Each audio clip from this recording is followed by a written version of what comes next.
Las noticias en contexto con Adela Coriad. Bienvenidos. ¿Quiénes son los docentes que están dando clases a nuestros hijos? ¿Qué tipo de titulación tienen?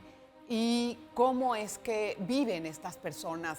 Mire, en el censo de población que se hizo recientemente, había muchísimos datos acerca de los docentes y no solamente en materia demográfica, sino también en el ingreso, en la forma en que viven, el género también de los docentes que están a cargo de la enseñanza de nuestros hijos.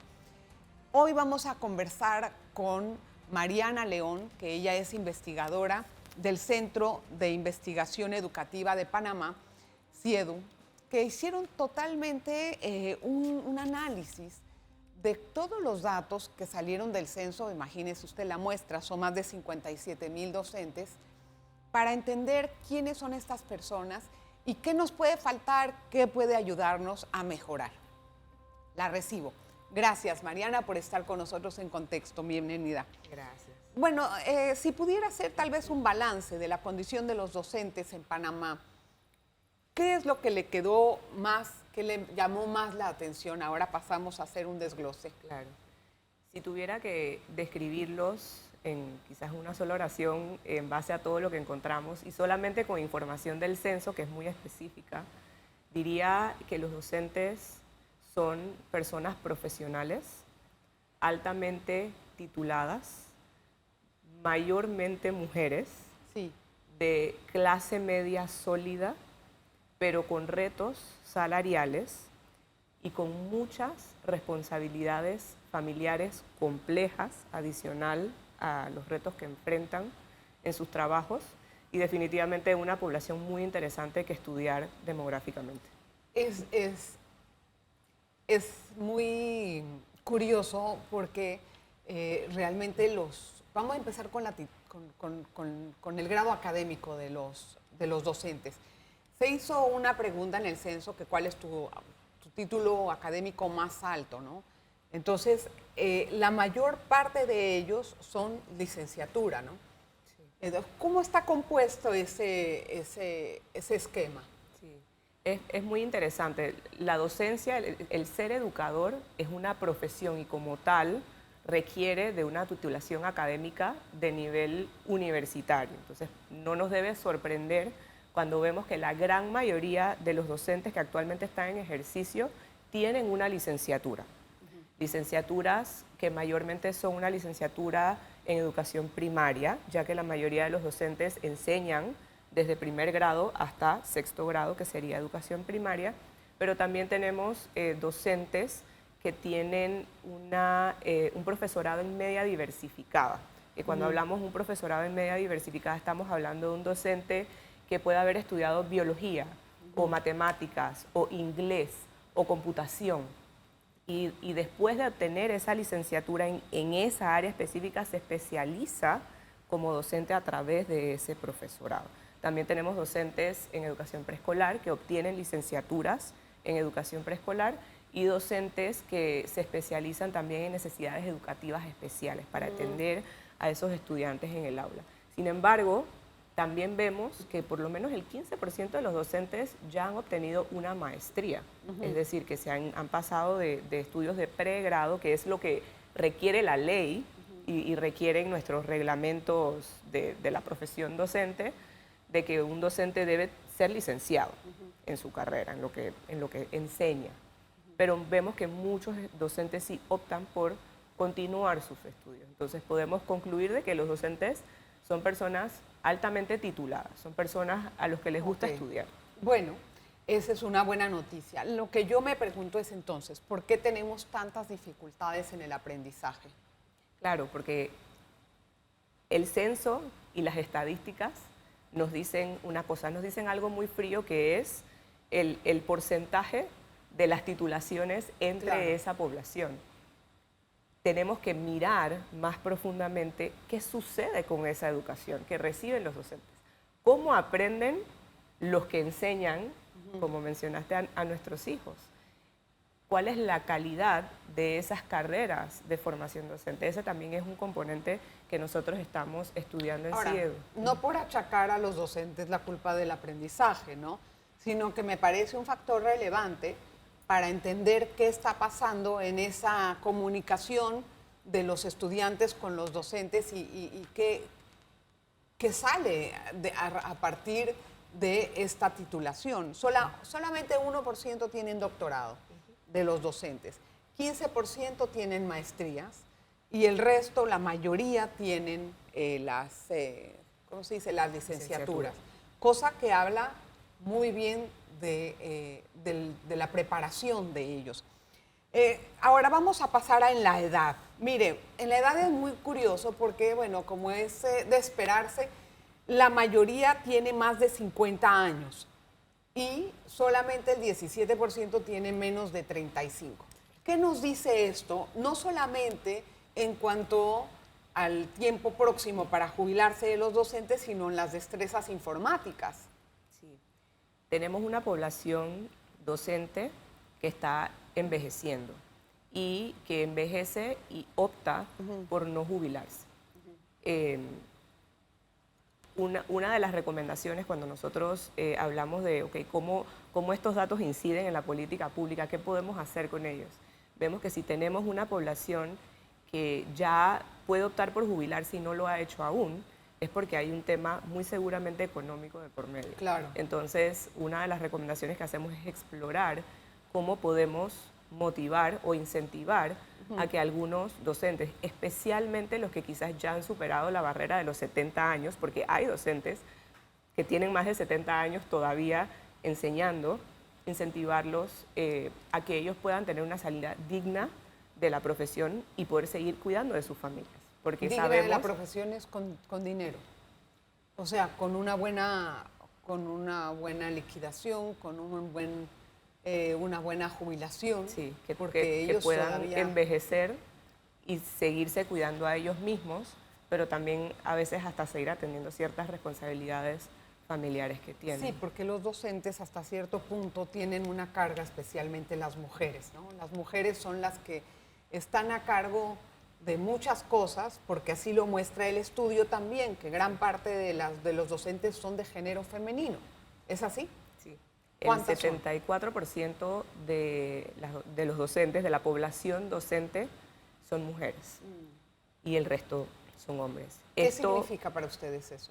Significa que todas las políticas pensadas en bienestar, en apoyos a los docentes, en cómo los seguimos ayudando a que sigan mejorando, deben tener un enfoque muy importante de género, porque no solamente estamos hablando de una mayoría de mujeres docentes, estamos hablando de que es una mayoría de docentes mujeres que adicionalmente son jefas de sus hogares. Exacto. Y ese fue, yo creo que uno de los hallazgos más importantes sí. del estudio, que nosotros como que sabemos, son cosas que uno sabe pero o piensa, pero ya cuando ves fijo. la cifra en frío, te dicen... Vamos a hablar de las docentes jefas de hogar, pero al regresar, para entender cuáles son las vicisitudes que también vive un docente al dar clase. También vamos a conversar acerca del preescolar, que el país está muy mal en cuanto a enseñanza preescolar y tampoco hay muchos docentes de pues, por así decirlo, de esta especialidad y está pegándonos duro después a la hora de tener a los niños en primaria. Una pausa. En breve regresamos con En Contexto. Gran parte de los profesores, de los docentes son mujeres y también son jefas de la casa, son jefas de hogar.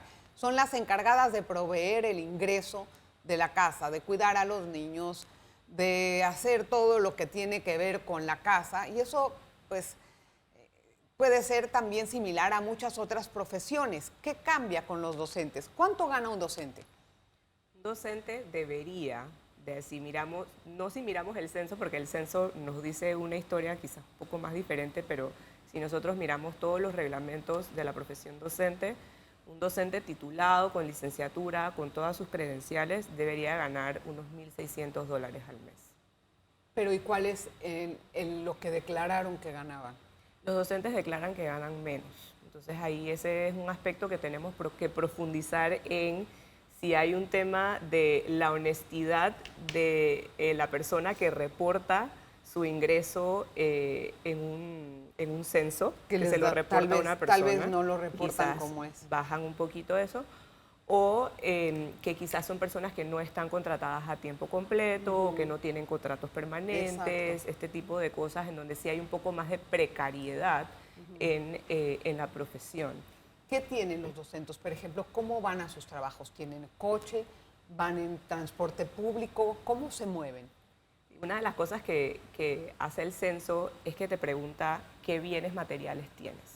Esa es una manera muy fría de medir el bienestar, pero sí es una manera válida de hacerlo a través del bienestar material.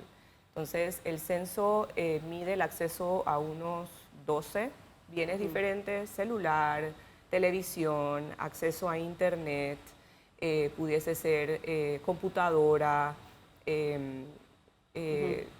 más? Puede ser automóvil, aire acondicionado, abanico, hay diferentes bienes. Nosotros encontramos que en general los docentes tienen un nivel alto de bienes materiales. Esto varía entre el tipo de docente que eres. Un docente de escuela secundaria, un docente de necesidades educativas especiales, va a tender a tener mayor bienestar material que un docente que enseña preescolar, que puede ganar un poquito menos, o un docente de educación primaria. En general, cuando los vemos como una población completa, 7 de cada 10 docentes tienen automóvil en sus viviendas. No significa que el docente posee un automóvil, pero en la casa puede ser un medio de transporte, no significa que es propio. Hay un automóvil y 4 de 10 docentes tienen acceso a un aire acondicionado, que serían dos bienes que pudiésemos, del censo, que pudiésemos considerar como bienes un poco más altos, o sea, que denotan un estilo de vida o un bienestar un poquito más alto que el resto de la población. ¿Qué hay de los docentes de difícil acceso? Que la verdad es que, aunque son menos, sí tienen una situación mucho más difícil. Aunque tengan un carro, no pueden ir al lugar a donde tienen que enseñar y ahí tienen que pernoctar. ¿Cuál es esa calidad de vida que tienen ellos? La educación en Panamá es sumamente diversa en materias de cómo la contextualizamos dependiendo de a dónde estás en el país. Y el mismo sistema divide a las escuelas en escuelas urbanas, escuelas rurales y escuelas indígenas. Las escuelas rurales e indígenas es mucho más difícil llegar y son escuelas que tienen estudiantes con diferentes contextos y capacidades, y toca lidiar con eso. El censo no nos dice mucho en esta materia porque nosotros podemos saber a dónde vive el docente, podemos ubicarlo geográficamente en un punto en el país, pero no necesariamente si ese docente trabaja cerca de donde vive. Exacto. Y en las ocasiones de los docentes que trabajan en áreas de difícil acceso, muchos de esos docentes se movilizan diariamente, a veces, de un área urbana a un área rural. Exacto. Otros viajan durante la semana, permanecen en esa área indígena o rural o de difícil acceso una cierta cantidad de días, que suele no ser de lunes a viernes, suele ser un periodo un poco más corto, y de ahí regresan a sus hogares.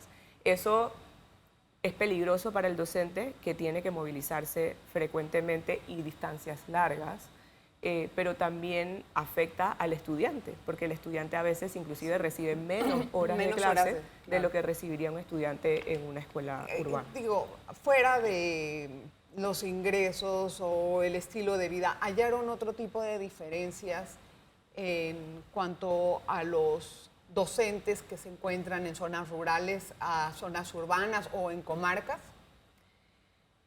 Hay diferencias, pero estamos tratando de profundizar para entender de dónde vienen esas diferencias. ¿Qué tipo de diferencias? Pueden haber diferencias salariales y étnicas, también que tengan que ver con esos docentes, y diferencias también en el nivel de titulación.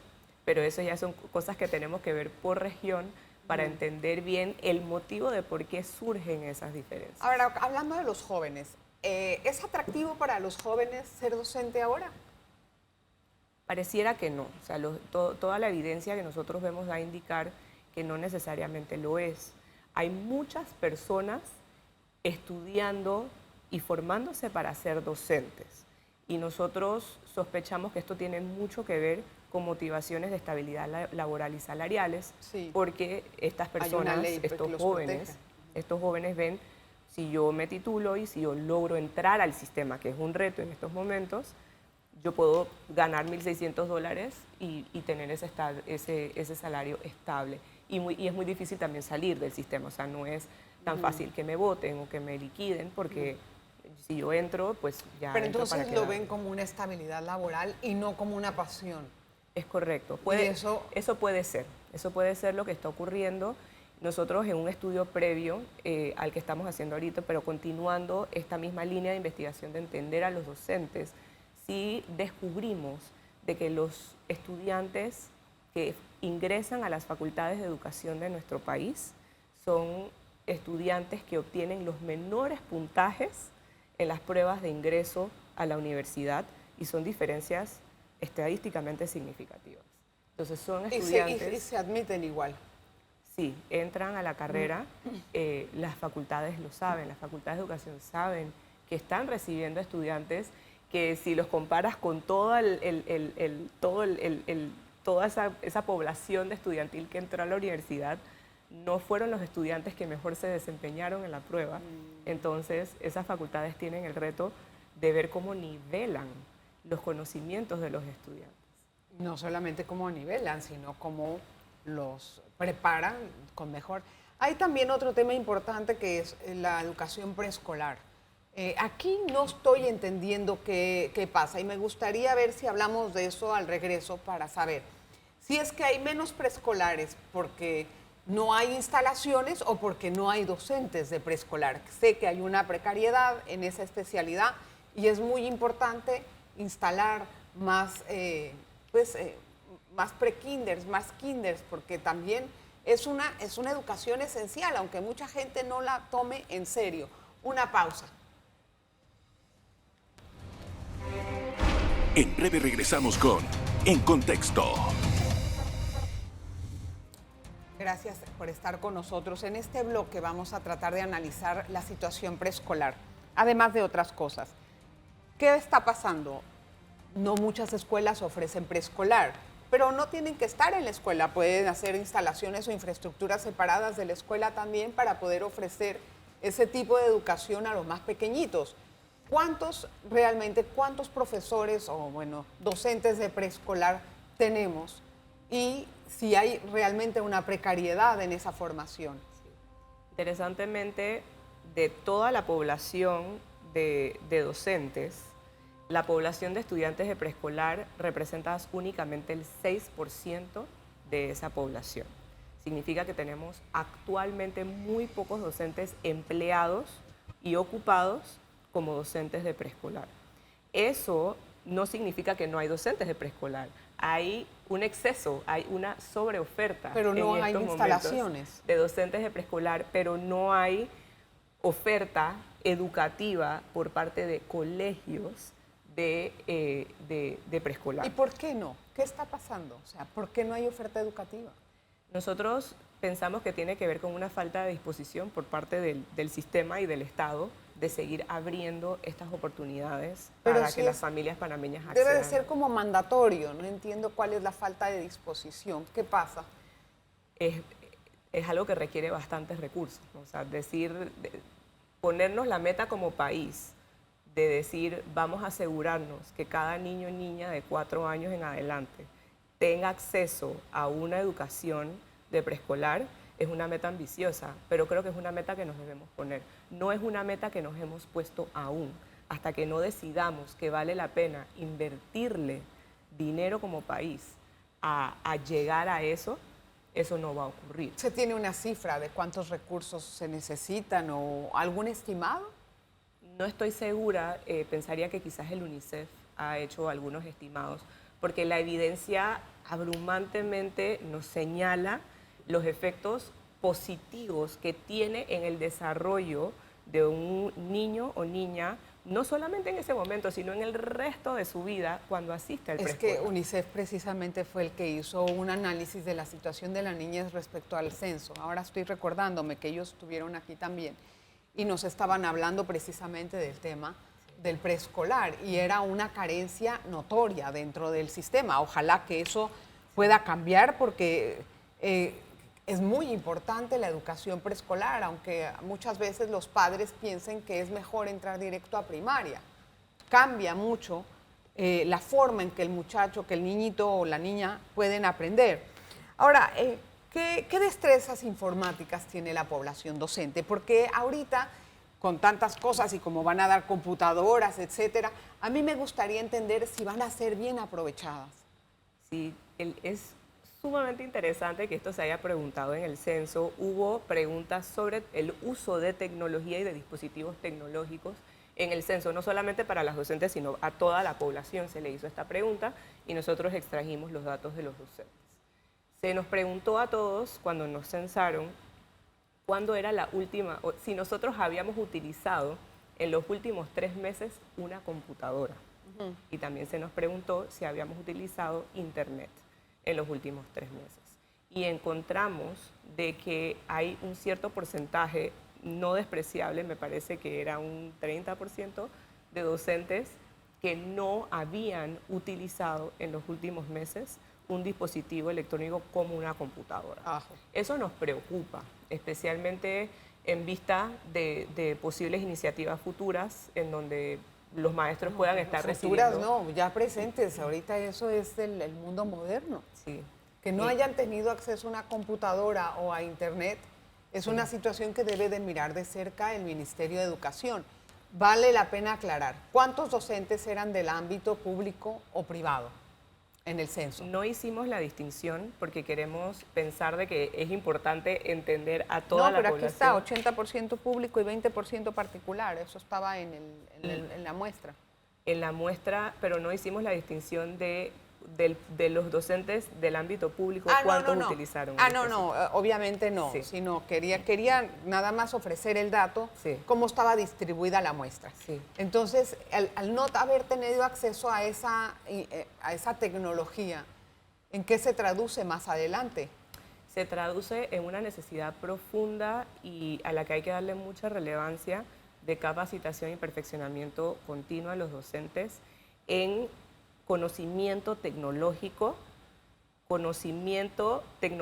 pedagógico y conocimiento tecnológico pedagógico, pero aplicado a ciertos contenidos específicos. ¿Y a qué me refiero con eso? Una cosa es que yo como docente sepa abrir una computadora, prenderla, abrir un aplicativo, abrir internet, abrir ChatGPT y Escribir. saber utilizarlo, pero yo simplemente como una persona, ese conocimiento. Otra cosa es que yo sepa tomar esos conocimientos y aplicar ciertas técnicas pedagógicas para entonces yo transmitirle esos conocimientos a mis estudiantes. Para yo poder hacer eso, yo primero tengo que saber utilizar el dispositivo. Entonces, son fases que toman tiempo. Pero 30% es bastante gente Sí. que no haya tenido acceso que no haya tenido acceso Que no a haya una tenido computadora. acceso, ajá. Si la muestra Y es que no lo hayan- 57,000, la mitad pueden ser 26,000. Y no tanto es un tema de acceso, sino de uso. Porque ¿qué pasa? Porque la pregunta realmente va dirigida a no tanto si yo tengo una computadora, sino si yo usé una computadora. Sí.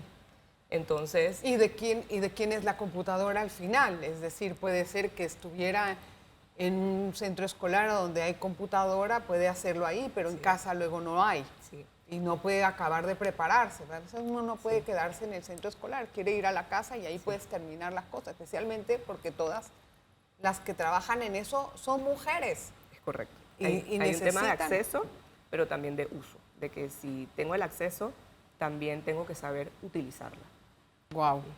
Bueno, hay muchas cosas en las que tomar nota en adelante para el Ministerio de Educación. Bueno, que muchos o la mayoría son muy buenos profesionales.